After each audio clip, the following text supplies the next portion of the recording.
예, 그러면 이번 시간에는 불능미수범부터 살펴보도록 하겠습니다.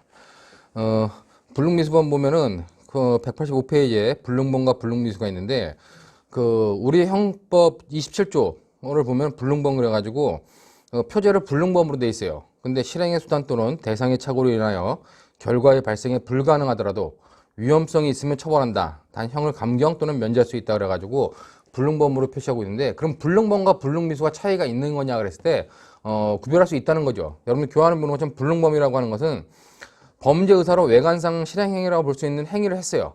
실행행위를 했는데 실제로 행위의 성질상 결과 발생이 절대적으로 불가능한 거예요. 결과 발생이 불가능한데 혹시라도 결과가 발생할 위험성도 없는 경우입니다. 그렇기 때문에 결과 발생의 위험성이 없는 경우, 그 경우는 우리가 불가벌로 처벌하지 않는다는 겁니다. 그게 이제 불능범이고, 불능미수는 그런 불능범 중에서 불능범 관련돼서 결과에 범죄 의사로 실행을 했는데 애당초 결과 발생이 불가능해요. 하지만 결과가 발생할 수 있을 위험성이 있었다. 그러면 처벌하겠다 하는 걸 우리가 불능미수라고 보는 겁니다. 그렇기 때문에 불능범은 처벌하지 않지만 불능미수는 결과가 둘 다 결과는 발생하지 않았지만 위험성이 없으면은 불능범으로 처벌하지 않고 위험성이 있으면 불능미수를 처벌하는 것이다. 근데 우리 형법 27조는 불능범이라고 표제를 달았지만 실제로는 뭐다? 그거는 불능범을 규정한 것이 아니라 불능미수를 규정한 것이다. 그렇게 여러분들이 이해하면 될 것 같습니다. 그렇기 때문에 형법 27조의 성격 관련돼가지고 결국 표제상으로는 불능범이지만 불능미수로 본다 보면 될 것 같고, 불능미수와 구별 개념으로 환각범, 그다음에 미신범, 뭐 사실의 흠결 이론이 있는데, 사실의 흠결 이론은 우리 형법상 맞지 않기 때문에 아예 여러분들이 생각 안 해도 돼요. 그거는 뭐 신경 안 써도 되고, 제일 먼저 구별해야 될 거는 불능미수하고 이 환각범을 어떻게 구별하냐는데, 이미 이거는 우리가 착오론에서 봤죠. 제가 착오론 설명할 때, 자, 착오론 이렇게 크게 보고 여기가 구성요건적 착오 영역, 여기가 위법성의 착오 영역, 여기가 불능미수, 여기가 환각범이다 라고 얘기를 했습니다. 자, 그렇기 때문에 이 관련돼 가지고 이 부분은 사실에 관련된 거죠. 사실에 대한 착오, 이쪽은 평가에 관한 거, 아니면 규범에 관련된 착오다 해가지고 사실에 관련된 것을 죄가 되는데 자기가 안 된다고 생각하는 건 구성요건 착오. 구성요건적 착오가 뒤집힌 경우, 실제로는 죄가 안 되는데 자기 혼자 죄가 된다고 생각하는 경우, 그걸 불능미수라고 하는 거예요. 근데 위험성이 있기 때문에 처벌하는 거죠. 위험성이 없는 경우는 불능범이라는 겁니다. 그렇기 때문에 불능미수를 다른 말로 뭐라 그래요? 다른 말로 반전된 구성요건적 착오를 한다. 즉 구성요건적 착오가 뒤집혔다는 거예요. 그래서 이걸 반전된 구성요건적 착오라고 보고, 자, 환각범은 뭐냐? 위법성의 착오는 자기 행위가 어딘가 법질서에 금지되어 있는데 금지되어 있다는 걸 모르는 걸, 그걸 우리가 위법성의 착오라고 그래요. 근데 이건 반대로 뭐예요? 자기 행위는 어딘가 법질서에 위반되지 않아. 법질서에 금지하고 있지 않아요. 근데 자기 혼자 법질서에서 금지하고 있다고 생각하는 경우, 그런 경우를 환각범이라고. 결국 환각범도 다른 말로 하면 뭐냐? 반전된 위법성의 착오다. 위법성의 착오가 뒤집힌 경우다. 반전된 위법성의 착오라고 그러는 겁니다. 그러면 불능미수와 환각범은 기본적으로 뭐냐? 이거는 실제로는 처벌 안 되는데 자기 혼자 처벌된다고 장르로 생각하는 거예요. 사실적 부분에 있어서. 이거는 자기 행위가 어딘가 금지되어 있지 않은데 혼자 금지되어 있다고 잘못 평가하는 거죠. 규범을 대해서 잘못 평가하는 것을 우리가 환각범위를 한다. 그렇기 때문에 실제로 형법상의 착오로 보면 이렇게 4개 범위로 나눠질 수 있다. 그리고 이제 우리가 지금 배우는 불능미수는 바로 이 영역에 해당하는 거고, 환각범위의 구별은 결국 사실에 대해서 인식을 잘못한 거, 평가에 대해서 인식을 잘못한 거다. 이렇게 여러분들이 구별해 두면 충분하다는 겁니다. 그렇기 때문에 교환에 나와 있는 얘기를 뭐 환각범 관련돼 가지고 여러 가지 얘기를 하고 있는데 여러분들이 크게 신경 쓰지 않아도 될 것 같아요. 자, 이렇게 해서 이제 구별 개념까지 살펴봤고, 핵심적인 사항은 자, 다음 페이지에 나오는 것처럼, 자, 이렇게 불능미수를 우리가 기본적으로 처벌하는데, 불능미수와 관련돼 가지고 핵심적인 개념 관련돼 가지고 일반적인 미수의 성립 요건 이외에 불능미수 고유의 성립 요건이라고 하는 2가지 성립 요건이 필요해요. 그러니까 첫 번째는 뭐냐? 불능미수는 기본적으로 뭐 해야 돼요? 여기에 관련돼 가지고 결과 발생이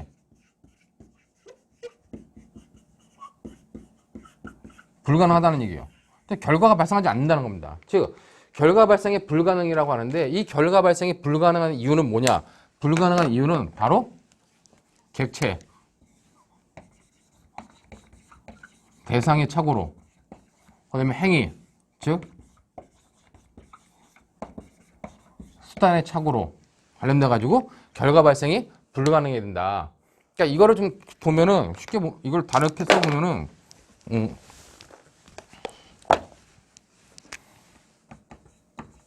수단 또는 대상의 불가능으로 인해서 결과 발생이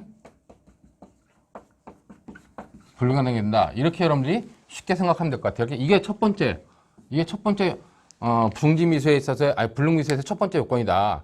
그럼 여기서 이제 주체에 대한 착오가 있는 경우는 어떡하냐 관련돼 가지고 여러분들 교환해 보면 수단의 착오, 대상의 착오, 주체의 착오 나오는데 주체의 착오라고 하는 것은 결국 신분범이 결국 신분이 없는 자가 신분이 있는 것으로 오신하고 이제 신분범을 범한 경우인데 이 부분에 관련돼 가지고는 여기에 포함시켜야 된다는 견해도 있어요. 근데 우리 법조문 자체가 수단 또는 대상에 대해서만 인정하고 있기 때문에 이와 관련돼 가지고 우리가 불능미수의 가벌미수의 범위를 확대하는 것은 죄형법정지에 반한다고 하는 것이 다수설의 입장입니다. 그렇기 때문에 이 주체는 여기에 포함시키지 않는다 보면 될 거고 그냥 수단과 대상의 불가능으로 결과가 불가능하다라고 하는 의미만 보면 될 것 같아요. 근데 법조문에 아까도 얘기했지만 대상의 착오라고 하고 수단의 착오라고 돼 있어요. 그럼 대상의 착오는 이것과 구별해야 될 개념으로 방법의 착오, 방법의 착오가 아니라 이건 객체의 착오지 참. 대상이니까 객체의 착오, 그 다음에 이완돼 가지고 수단과 관련된 방법의 착오.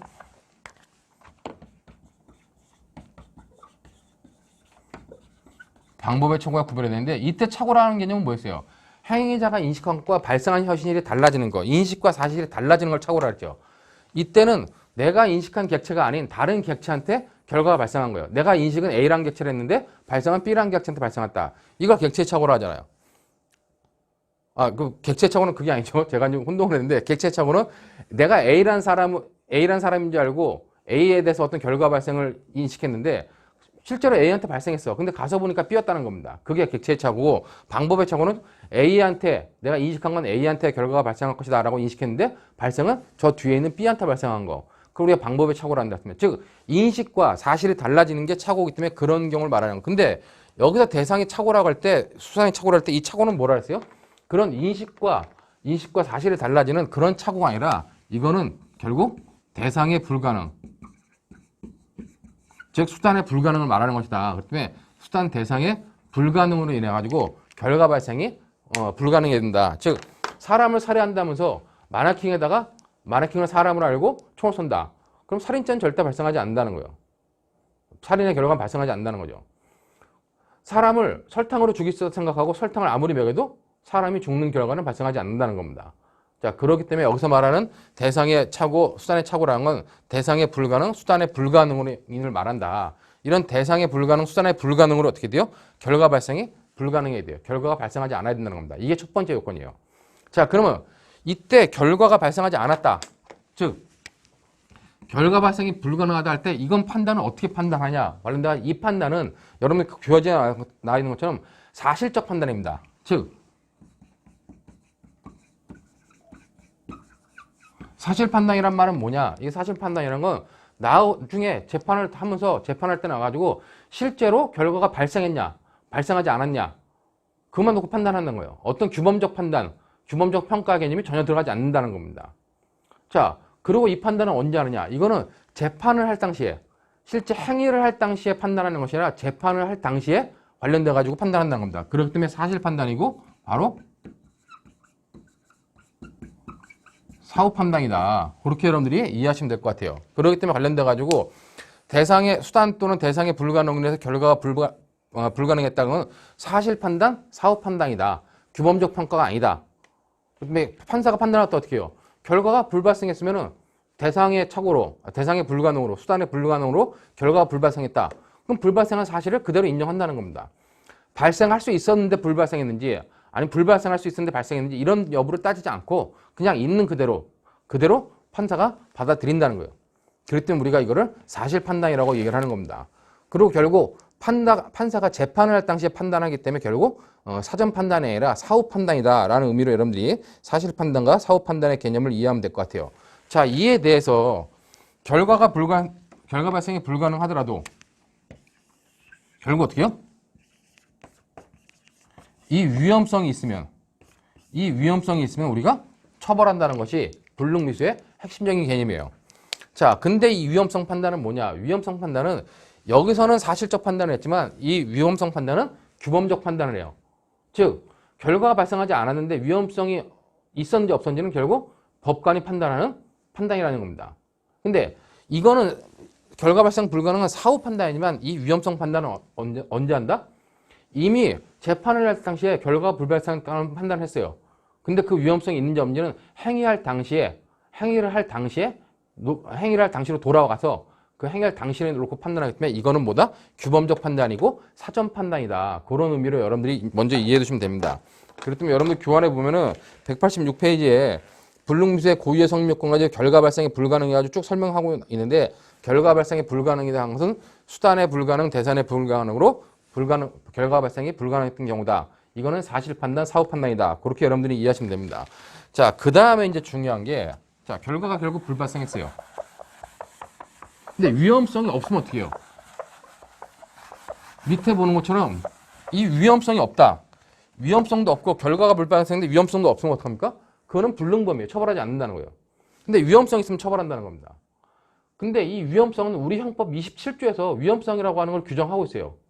자, 근데 여러분들이 잘 알아야 되는 것 중에 하나가 우리가 기본적으로 자, 아까 미수범을 처벌할 때 미수범 처벌 관련돼 가지고 미수범을 처벌하는 근거를 설명할 때 객관설, 주관설, 절충설의 입장이겠죠. 근데 절충설의 입장에 의하더라도 객관과 주관의 결합이에요. 근데 미수범은 결과가 발생하지 않는데 처벌한다 그랬어요. 근데 왜 처벌하는 거예요? 기본적으로 미수범을 처벌하는 이유는 법익 침해, 침해가 되지 않지만 법익 침해의 위험성이 있기 때문에 이 위험성이 있다고 판단하기 때문에 미수범들을 처벌한다는 겁니다. 자, 그러면은 미수범을 처벌하는 처벌 근거로서 미수범 처벌의 근거로서 필요로 하고 있는 이 위험성과 형법 27조에서 말하는 위험성과 같은 것이냐 다른 것이냐는 논란이 있을 수 있다는 겁니다. 그렇기 때문에 여러분들 교환해 보는 것처럼 위험성 개념의 형법적 의의 그래가지고 제가 이제 뭐 위험성의 독자성 부정설, 위험성의 독자성 긍정설 두 개를 소개해 놨어요. 이건 뭐냐? 독자성을 부정한다는 이 위험성과 같은 거라고 보는 견해가 있다는 겁니다. 자, 근데 이 위험성과 이 위험성이 같다고 보는 견해는 문제가 있는 게 뭐냐면은 자, 기본적으로 자, 우리 27조에서는 결과가 불발생해요. 결과 발생이 불가능한데 수단 또는 대상의 착오로 불가능한데 결과가 불발생하면 어떻게 해요? 이것의 인정 여부 없이 이미 27조에 들어와서 불능미수를 논한다는 건 뭡니까? 이미 미수범 처벌에서 위험성이 있기 때문에 여기로 논의하러 들어왔다는 얘기예요. 근데 이것과 이것이 같다면 어떻게 해요? 그러면 무조건 처벌한다는 겁니다. 자, 그렇기 때문에 어떤 문제로 인해서 결과가 불발생했어. 그럼 무조건 처벌할 수밖에 없다는 거예요. 왜? 결과 발생에 대한 법익 침해에 대한 위험성이 이미 처벌 근거로서 인정되기 때문에 이것과 이거를 같이 보면 무조건 처벌할 수밖에 없다는 겁니다. 그러나 우리 형법 27조의 위험성은 이 위험성과 다른 거다. 그렇기 때문에 이 위험성과 이 위험성은 서로 다른 것이다. 어떻게 표시를 할까요? 이거를 같은 것이다. 아니면 같은 것이 아니다. 라고 하는 견해가 있는데 이렇게 주장하는 견해도 있지만 이건 틀렸고 결국 이 위험성은 서로가 표시를 하려니까 좀 이상해졌는데 자, 이 위험성은 서로 다른 것이다. 얘는 독자적이고 얘도 독자적이라는 얘기예요. 자, 이것이 지금 현재 우리의 입장에서 우리 형법을 해석하는 뭐 다수설의 근거다. 좀 다수설을 말하기는 애매할 수도 있겠지만 타당한 근거다. 그렇게 보는 겁니다. 그렇기 때문에 거기에 소결 보면 위험성의 독자성 긍정설이라고 하는 것이 타당하다. 그렇기 때문에 결국 우리 형법 해석을 통하면 어떡하냐? 수단이나 대상의 착오로 불가능으로 결과가 불발생했어요. 근데 불발생했다 할지라도 독자적인 위험성이 있으면 불능미수로 처벌하는 거고 이 독자적인 위험성도 없으면 어떻게 해요? 불능법으로 처벌하지 않는다는 겁니다. 이것이 현재 형법, 우리 형법의 해석 태도다. 그렇게 여러분들이 보시면 될 것 같고 자, 그러면 이제 중요한 거는 이 위험성을 판단하는 기준이 무엇이냐 관련돼 가지고 여러분들 교환 보면 188페이지에 이 위험성이 있다 없다 판단하는 거를 구객관설, 구체적 위험설, 추상적 위험설, 뭐 인상설, 주관설 입장으로 쭉 정리를 해놨습니다. 자, 근데 이와 관련돼 가지고 구객관설이라고 하는 건 뭐냐? 절대적으로 불능했다. 절대적으로 불능이면 결과 발생이 개념적으로 불가능한 경우를 절대적 불능이라고 그러고, 상대적 불능은 구체적 특수한 경우에만 불가능한 경우로 나눠가지고 절대적 불능인 경우는 위험성이 없고 상대적 불능인 경우는 위험성이 있다. 이렇게 보는 게 구객관설의 입장이에요. 근데 이거는 너무나 협소하다는 겁니다. 위험성을 인정하는 게 너무나 협소해진다. 그리고 절대적 불능인지 상대적 불능인지 구별도 명확하지 않다는 거예요. 이에 반면에 이제 주관설 입장은 뭐냐? 주관설 입장은 거기에 놓은 것처럼 주관적으로 범죄 의사가 확실하게 표시된 이상 그것이 객관적으로 절대적 불능일 때도 위험성이 있다 그래가지고 미수범으로 처벌하는 겁니다. 즉 주관설의 입장은 위험성을 인정하는 범위가 너무 넓어요. 그리고 객관설, 구객관설의 입장은 위험성을 인정하는 개념이 너무 좁다는 겁니다. 그러다 보니까 그 중간에서 이제 학설이 대립하는데 이 위험성 관련된 학설 대립 관련돼 가지고는 자 우리가 핵심적으로 정리하고 있는 게 지금 교환에 나오는 것처럼 구체적 위험설과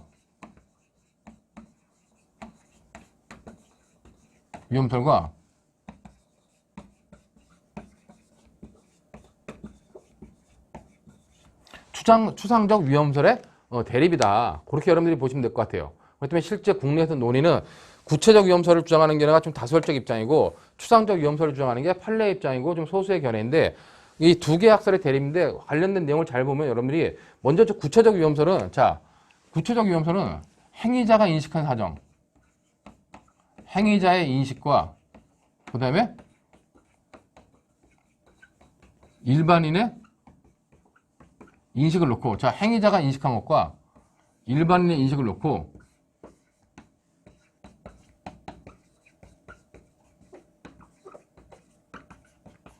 일반 경험칙에 따라 판단하는 게 구체적 위험설이라는 겁니다. 즉 관련돼 가지고 만약에 설탕으로 사람을 죽일 수 있다라고 생각했어요. 그리고 설탕을 먹여요. 자, 설탕을 먹인데 행위자의 인식은 설탕을 먹여도 사람을 죽일 수 있다고 생각하는 거예요. 자, 근데 일반인 인식은 뭐예요?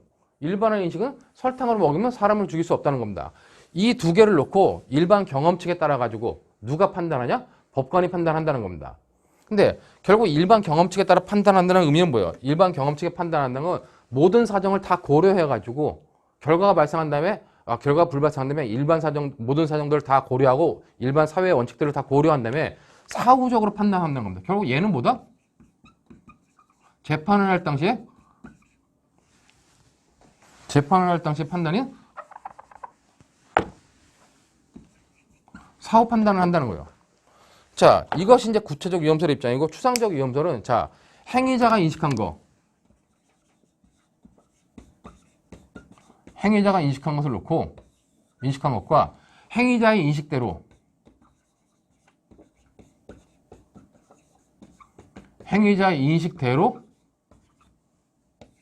어떤 결과가 발생했다라는 것을 놓고 누가 판단하냐? 이거는 일반인이 판단해 보는 겁니다. 자, 이것이 추상적 위험설의 입장이에요. 여러분들이 잘 알아야 되는 게 자꾸 시중에 보니까 잘못 모여하고 있는 견해들이 이거는 행위자 인식과 일반인의 인식을 놓고 일반인이 판단한다. 행위자 인식을 놓고 일반인이 판단한다. 이렇게 얘기하는데 정확한 거는 행위자의 인식과 일반인의 인식을 놓고 일반 경험칙에 따라 판단하는 겁니다. 누가 판단해? 경험칙에 따라 법관이 판단하는 거예요.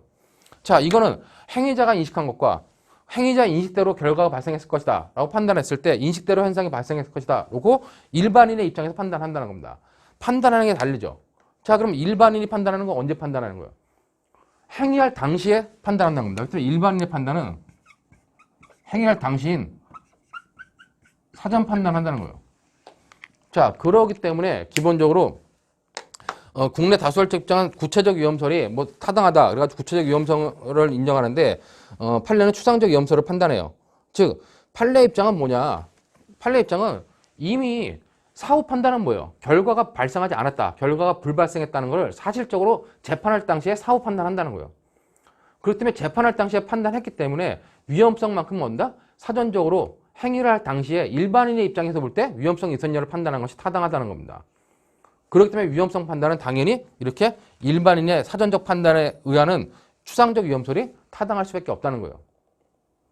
그렇기 때문에 여러분들이 이제 볼 때, 무조건 다수설적 입장인 구체적 위험설이 맞다고 생각할 수 있겠지만, 실제로 보면 추상적 위험설이 더 타당하다. 그렇게 여러분들이 정리하면 된다는 겁니다.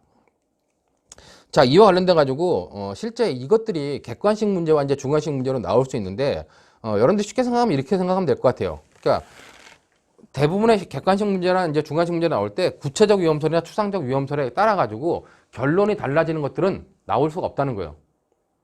그렇기 때문에 확연하게 추상적 위험설이나 구체적 위험설에 의할 때라도 위험성이 인정되지 않는 경우, 오로지 주관설에 의할 때만 위험성이 인정될 수 있는 경우, 그렇게 구별해서밖에 못 나온다는 겁니다. 그렇기 때문에 실제로 보면은 설탕으로 사람을 죽일 수 있다.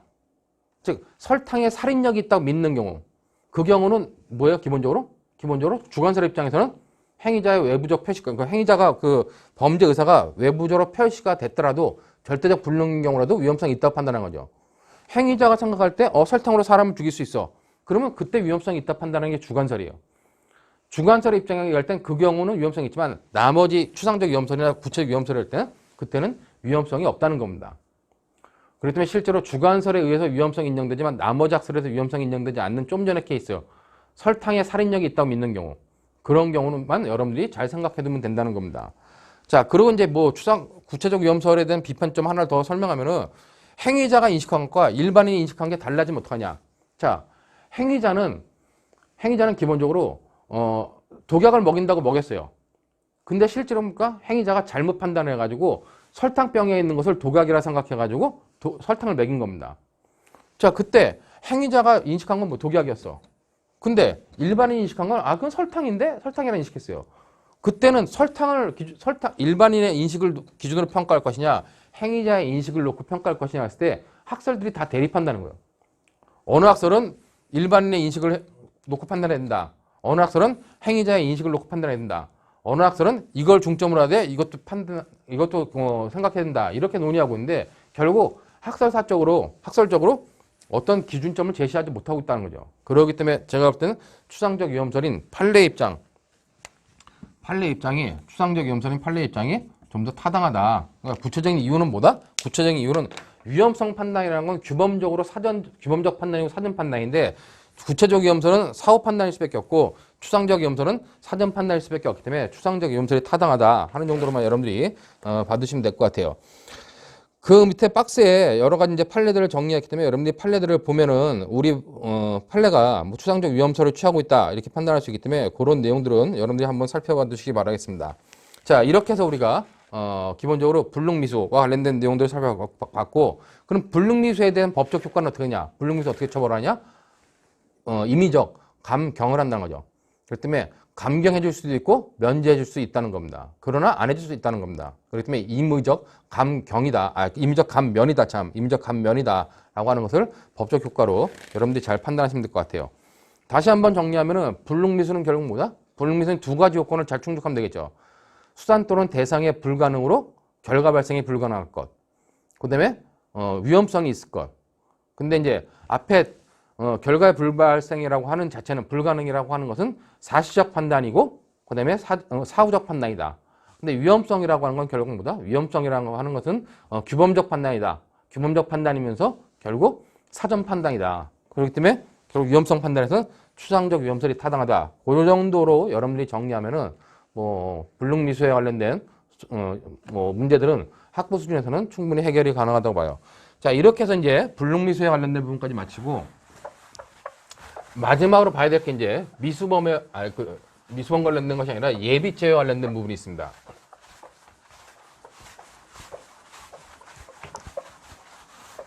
우리가 아까 앞에서 볼 때 범죄 실현 단계 관련돼 가지고 범행을 결의하고 그 범행 결의가 외부로 드러났을 때 예비 업무 단계, 실행 착수 이유를 미수 단계로 했는데 그때 예비 업무 단계에서 예비죄를 갖다가 우리가 이제 좀 살펴봐야 되는데 그 교환 189페이지 보시면은 그 예비란 실행에 착수하기 전에 이루어지는 범죄 준비행위다. 근데 아까 앞서 봤지만 예비는 뭐 물리적 준비 단계, 그다음에 음모는 심리적 준비 단계다. 이렇게 여러분들 이해하시면 되고 양자의 선후 관계는 예비가 음모가 예비에 앞선다. 그런 정도의 내용들만 여러분들이 봐두시면 될 것 같아요. 자, 그리고 이제 우리 형법은 28조에서 음모 예비 그래가지고 범죄의 음모 또는 예비 행위가 실행의 착수에 이르지 아니한 때는 법률에 특별한 규정이 없는 한 벌하지 않는다는 거예요. 이 예비 음모도 역시 법률에 특별한 규정이 있어야지 처벌한다는 거죠. 특별한 규정이 없으면 처벌하지 못한다는 겁니다. 자, 그랬을 때 이 예비죄가 관련돼 가지고 결국 그 법정 형태를 보면은 대부분의 예비는 무슨 범죄, 기본 범죄를 범할 목적으로 예비 음모를 한 경우예요. 목적 범죄 형태로 되어 있는데 이런 예비죄의 법적 성격이 어떻게 되냐와 관련돼 가지고 발행 형태설과 독립범죄설이 있고 그다음에 이런 발행 형태설과 독립범죄설에 관련돼 가지고 예비죄 자체의 실행 행위성을 인정할 것이냐 말 것이냐는 문제와 관련된 문제들도 있고 공범 성립 여부도 문제된다는 겁니다. 근데 강의 교환본 189페이지에 쭉 박스 밑으로 이제 어떤 내용들을 설명했는데 그 내용들이 여러분들이 어려울 수 있기 때문에 제가 그냥 도표로 그 박스로 한 번에 정리했어요. 근데 박스를 보면은 자, 기본적으로 우리가 자, 어떤 범죄 기수가 있다. 기수가 있으면은 이 기수를 너무 기수가 이쪽으로 왔는데 어떤 범죄에 기수를 처벌한다. 자, 기본적으로 기수만 처벌하는 게 원칙이에요. 근데 예외적으로 어떻게 해요? 더 확장을 해가지고 앞으로 확장해서 미수 단계도 처벌한다는 겁니다. 즉 우리가 여태까지 미수 배웠지만 미수는 법률의 규정이 있는 경우 미수범을 처벌하는 규정이 있을 때 처벌을 해요. 처벌 규정이 없으면 처벌을 못하는 거죠. 자, 근데 어떤 범죄들은 뭐다? 미수 단계에서 더 앞으로 빼가지고 예비라고 하는 행위, 범죄의 준비 행위인 예비까지도 처벌한다는 겁니다. 자, 그랬을 때 이 예비 행위가 기수라고 하는 기본 범죄, 기수라고 하는 이걸 기본 범죄라 그러면 이 기본 범죄와 달리 독자적인 거냐? 기본 범죄는 따로 있는 거고 예비라고 하는 것은 따로 있는 것이다. 양자는 서로 독자적이다. 이렇게 보는 것이 여러분들 거기 보는 것처럼 독립범죄설이에요. 자, 그것이 아니라 예비라고 하는 것은 결국 기수라고 하는 범죄가 결국 미수까지 처벌하고 그다음에 예비까지 처벌하는 거 아니냐. 그렇기 때문에 이 범죄가 계속 확장돼서 수정돼 가지고 이 기본 범죄가 이렇게 나타난 거다. 기본 범죄에 대해서 어떤 처벌의 범위가 확장되는 것으로 발현된 거 나타난 것이다. 그것이 예비죄다. 이렇게 보는 것이 발현 형태설입니다. 그렇기 때문에 여러분들 교환에 보면 법적 성격과 발현 형태설은 결국 예비 행위를 기본 범죄의 실행 행위 전 단계의 행위로 보는 행위다. 즉 처벌 범위를 확장시키고자 하는 범죄다. 그런 것이 발현 형태설이고 판례의 입장이고 우리 다수의 입장이다. 이렇게 보면 될 것 같아요. 근데 이제 독립범죄설은 이거는 예비 자체는 법조문에 처벌하고 있기 때문에 그냥 독립범죄이지 저것과 다른 범죄다라고 판단하는 겁니다. 자, 근데 이와 관련돼 가지고 이렇게 기본 범죄를 보면 어떻게 해요? 예비죄는 독자적인 범죄이기 때문에 얘 자체에 예비 행위에 실행 행위가 당연히 있다라고 판단하는 겁니다. 자, 근데 이렇게 발현 형태설은 어떻게 해요? 실행 행위는 이 기본 범죄의 실행 행위가 있을 거 아니냐? 기본 범죄의 실행 행위가 있지 여기에는 실행 행위가 없다. 예비 행위의 실행 행위라는 건 인정할 수 없다. 이렇게 보는 견해도 있고 여기에 실행 행위도 있지만 예비죄 자체가 갖는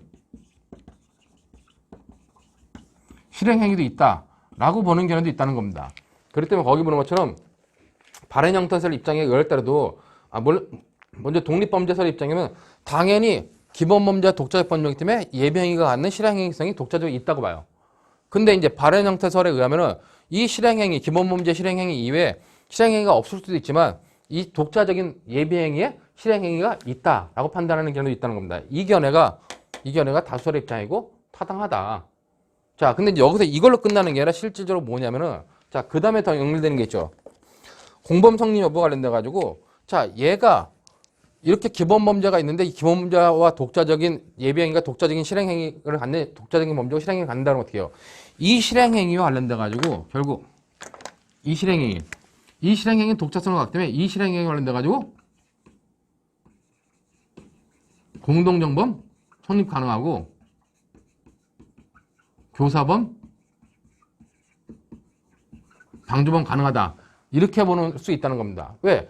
이 독자적인 실행 행위에 누군가가 공동으로 가공하거나 아니 누군가가 교사하거나 돕거나 했기 때문에 이런 범죄, 공동정범이나 교사범 방조범이 가능하다고 보는 거예요. 근데 이제 이렇게 실행 행위를 인정하지 않으면 어떻게 해요? 이건 독자적인 실행 행위가 없다 그러면 역시 이거는 가지고는 공동정범 안 되고 그다음에 교사범 방조범 안 되는 겁니다. 왜? 독자적인 실행행위가 없으니까 독자적인 실행행위에 같이 가공할 행위가 없다는 거예요. 자, 근데 이렇게 비록 이 실행행위가 있지만은 예비행위 자체에 독자적인 실행행위가 있다. 기본범죄 실행행위 말고도 예비행위가 갖는 독자적인 실행행위성이 조금이라도 있다. 이렇게 보는 견해가 이제 지금의 다수결적인데 이 견해는 기본적으로 이 실행행위 독자성이 인정되기 때문에 여기에 공동 가공하는 공동정범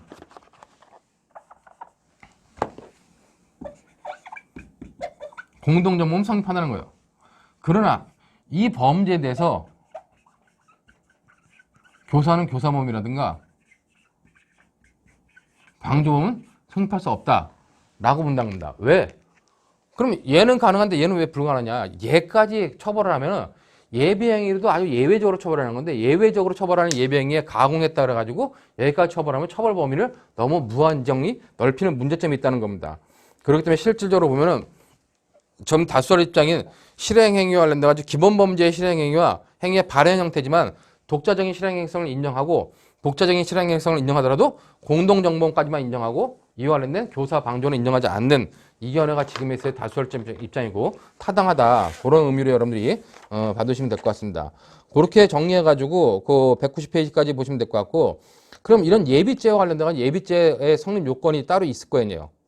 그러니까 기본적으로 뭐 독립범죄든 아니면 발행 범죄든 예비죄는 기본적으로 각 측에서 예비행위를 처벌하고 있기 때문에 그래서 예비행위의 독자적인 성립 요건들이 있다는 겁니다. 자, 그 독자적인 성립 요건으로 먼저 주관적 요건을 보면은 자, 예비죄 성립 요건으로 주관적 요건은 먼저 예비죄의 고의가 있어야 돼요. 자, 이때 예비죄의 고의와 관련돼 가지고 결국 관련돼 가지고 그것이 뭐 기본 범죄에 대한 고의냐 아니면 뭐 준비행위 자체를 인식하는 예비행위의 고의와 관련돼 가지고 이거는 예비죄 자체 즉 준비행위에 대한 고의를 의미한다. 예비죄가 어떤 기본적으로 동자적인 범죄성을 인정받는다면은 그 발행 형태를 할지라도 기본적으로 뭐다? 기본적으로 예비죄는 그 실행행위성 인정되면 예비 자체에 대한 고의가 인정돼야 된다. 그다음에 예비행위에 대한 고의 이외에 어떤 목적이 있어야 되는데 우리나라의 그 예비죄는 전부 다 기본 범죄를 범할 목적을 필요로 하는 그러니까 어떤 범죄에 대해서 기본 범죄를 범할 목적을 요하는 목적범의 형태로 100% 되어 있다는 겁니다. 그렇기 때문에 예비죄가 성립하기에는 주관적 요건으로 예비의 고의 이외에 기본 범죄에 대한 어떤 기본 범죄를 범할 목적이 필요한다. 그렇게 보면 될 것 같고 그다음에 이제 객관적 요건으로는 아까 준비행위라 그랬죠. 기본 범죄를 위한 준비행위, 뭐 물리적 준비행위다 이렇게 했는데 범죄 실현을 위한 외부적 준비행위예요. 근데 이 준비행위가 자기 범죄에 대한 예비를만 해당하느냐 아니면 타인 범죄에 대한 준비까지도 포함시킬 수 있냐와 관련돼 가지고 뭐 국내 견해 대립이 있는데 여러분들 교환해 보는 것처럼 자기 자신의 범죄를 위하여 예비행위를 하는 자기 예비만을 갖다가 우리가 예비죄에서 말하는 그 외부적 준비행위로 파악할 수밖에 없지 타인 범죄를 위한 준비행위는 우리가 예비죄에서의 예비로 파악할 수 없다는 겁니다. 왜냐면 아까도 얘기했지만 여기 뭐요? 교사범 방조범 처벌을 안 하는 것과 연관시켜 보면 그렇게 해석하는 것이 타당하다라고 보는 겁니다. 그다음에 예비행위가 결국 어디까지 가야 돼? 객관적 요건으로는 실행에 착수하지 않아야 된다는 겁니다. 만약에 실행에 착수하면 어떻게 해요? 그거는 이제 미수 단계로 넘어가는 거죠. 그리고 이제 중요한 게 마지막으로 예비죄는 반드시 처벌 규정이 있어야 된다라는 의미로 여러분들이 보시면 될 것 같습니다. 그런 의미로 보시면서 뭐 밑에 판례들도 각주에 있는 판례들도 여러분들이 같이 살펴보면 될 것 같아요. 자, 이제 마지막으로 관련 문제가 나오는데 마지막 관련 문제가 나오는 게 예비의 중지 문제가 나옵니다.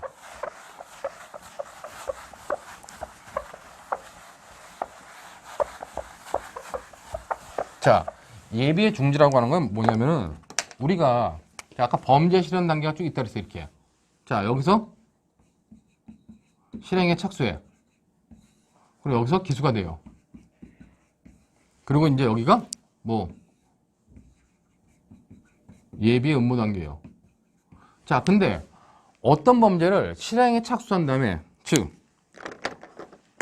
어떤 범죄를 실행에 하다가 자기 스스로 착수한다음에 중재가지고 중지미수가 인정됐어요. 자, 중지미수가 인정되면 어떻게 돼요? 기본적으로 법적 효과가 반드시 형을 감경해주거나 면제해준다 그랬죠. 자, 근데 이 기본 범죄, 기수가 되어 있는 기본 범죄가 뭐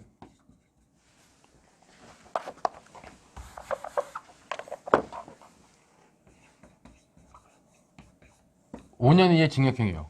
근데 이 기본 범죄는 5년 이하의 징역형인데 이 기본 범죄에 대해서 예비 음모를, 특히 예비 음모를 처벌하는 처벌 규정이 있는 경우가 있었다는 겁니다. 자, 근데 이 처벌 규정은 뭐냐? 처벌 규정은 3년 이하의 징역이에요. 자, 이랬을 때 어떤 사람이 이 기본 범죄를 하려고 결국 이런 형태는 기본적으로 대표적인 것이 내란죄 같은 경우입니다. 내란죄에 대해서 내란의 주모자 말고 그 뇌화부동한 사람에 대해서는 이 5년 이하의 징역인데 내란죄에 대해서는 기본적으로 다 3년 이하의 예비 음모를 하는 경우 3년 이하의 징역으로 처벌해요. 자, 근데 내란죄에 대해서 어떤 사람이 그 예비 음모에 참여한 다음에 내란 행위로 가다가 중지미수를 했어요. 자, 이때 중지하면 어떻게 돼요? 반드시 형을 깎아주거나 감경해주죠. 그러면 아까 깎아준다는 건 무조건 반을 감경해준다 했잖아요. 그러면 이렇게 실행에 착수한 이후에 기본 범죄가 기수에 이르기 전에 중지했다. 그럼 이때는 법정에 어떻게 됩니까? 얘는 기본적으로 2년 6월 이하의 형으로 처벌받는다는 거예요. 자, 근데 얘가 이 실행에 착수하기 전에 여기에서 중지하면 어떻게 해요? 여기서 중지하면 예비행위를 여기서 중지했어요. 즉 이렇게 쓰지 말고 여기서 예비를 여기서 중지했습니다. 자, 예비를 중지했으면 어떻게 해요? 이 실행에 착수 전 단계는 뭐예요? 반드시? 다 3년 이하예요. 그러면 실행에 착수한 다음에 중지하면 2년 6월 이하의 징역인데 예비 단계에서 중지하면 그냥 3년 이하의 징역이다. 그럼 오히려 실행에 착수한 다음에 즉 법익 침해 위험성이 더 커진 다음에 중지하는 것은 오히려 형을 깎아주고 여기는 형을 안 깎아주면 문제가 있지 않느냐. 그렇기 때문에 이런 경우에 이 예비의 중지에 대해서 이 중지미수의 법적 효과를 즉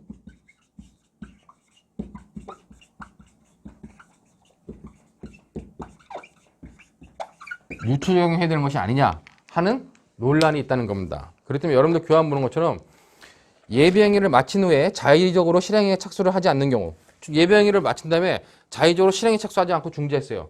이런 경우에 결국 이런 경우에 관련돼 가지고 얘보다 법정형이 그러니까 모든 예비의 중지가 이렇게 해당하는 것이 아니라 우리나라의 법조문상 법체계상 몇몇 범죄가 이런 경우가 생긴다는 겁니다.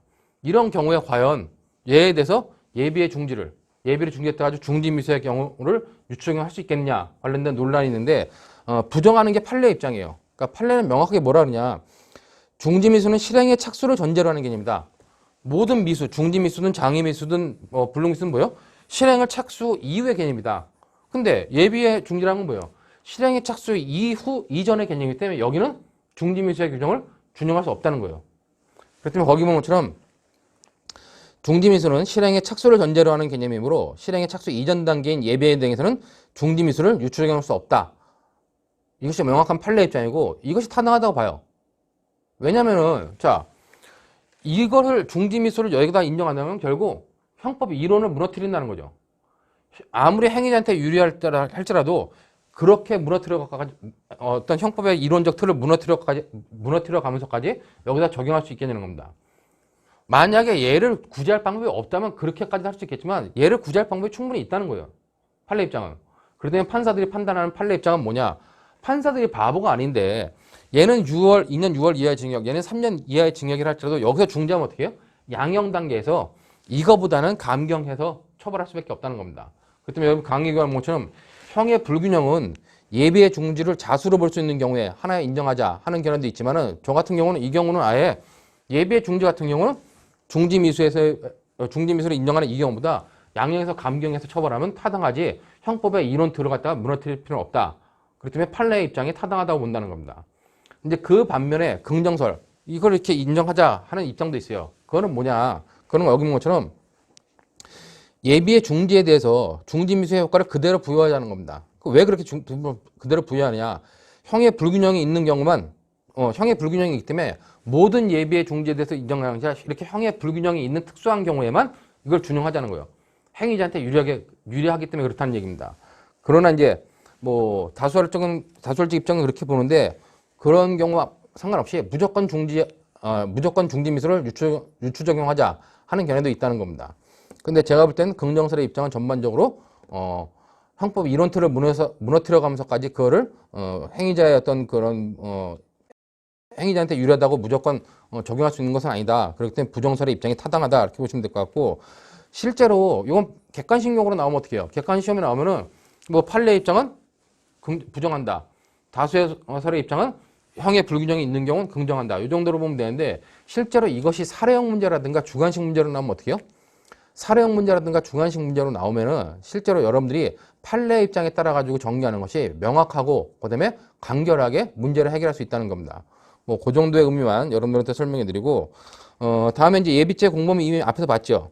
예비죄에 대해서 공범이 성립하냐 했을 때 예비죄 공동정범은 기본적으로 지금 다수설의 입장인 발행형태설에 의하더라도 발행형태설 중에서 예비죄 실행행위성을 인정하는 견해에 의하면은 예비죄 공동정범까지는 인정한다는 겁니다.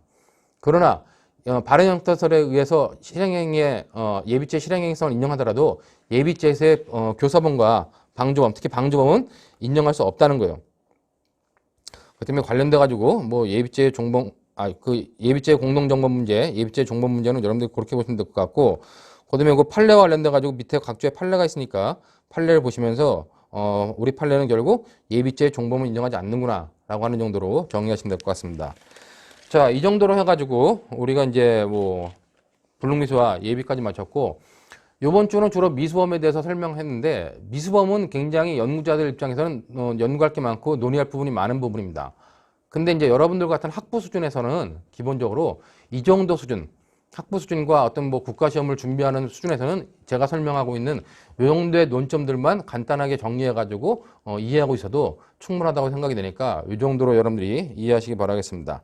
자, 그러면 이번 주 강의는 여기서 마치고 다음 주부터 우리가 범죄 다수 참가 형태를 살펴보도록 하겠습니다. 수고하셨습니다.